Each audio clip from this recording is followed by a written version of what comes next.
tropic waters, coral reefs are dying wholesale.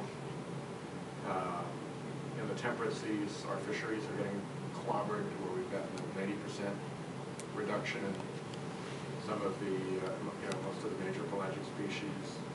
You've got these huge garbage gyres swirling in the Pacific. You've got dead zones growing rapidly. I think there's,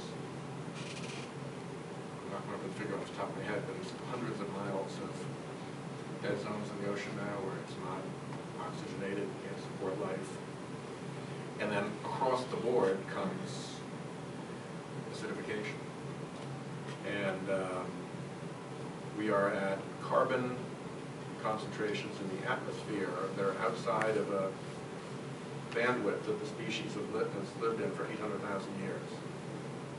And to put 800,000 years in perspective, we've been farming for about 10,000 years as a species. So the agricultural age began 10,000 years ago. Before that, we were just pickers and hunters for 790,000 years. And during all that time, the Earth lived within this bandwidth of carbon concentration in the atmosphere. We're now well out of it. We're accelerating out. We're past the chatter strip, and we are gone.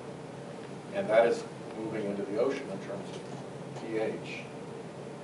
And it's unprecedented, except when you go and look back at geologic time.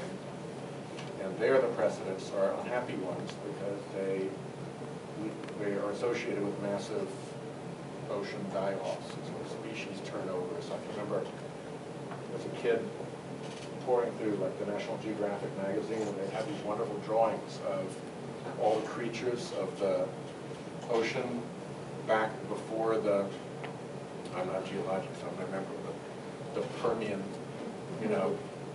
turnover or whatever.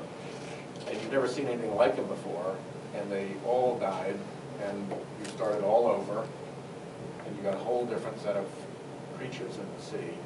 But it took tens of thousands of years, hundreds of thousands of years for that to happen. But you can go back and map this stuff. There's this association. So we're playing with matches in a really, really big dynamite shed, and being very frivolous about it, and frankly lying about whether we got a match in our hands in many cases. So I think it's extremely worrisome. I worry more about the oceans and the atmosphere at this point. I think that's where it's going to hit us first and hardest.